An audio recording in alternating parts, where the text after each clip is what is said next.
তোমরা আমাকে রক্ত দাও, আমি তোমাদের স্বাধীনতা দেব।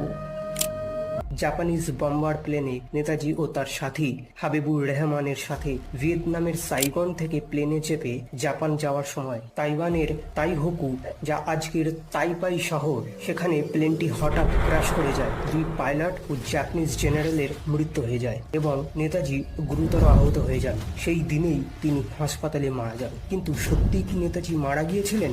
সরকারি তদন্তে বলা হয় নেতাজি দুর্ঘটনাতেই মারা গেছেন, কিন্তু অনেকের বিশ্বাস ভগবানজি অর্থাৎ গুমনামি বাবাই ছিলেন নেতাজি।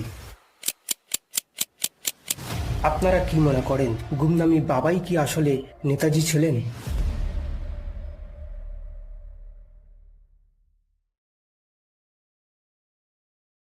স্বাধীনতা দেব। জাপানিজ বম্বার প্লেনে নেতাজি ও তার সাথী হাবিবুর রহমানের সাথে ভিয়েতনামের সাইগন থেকে প্লেনে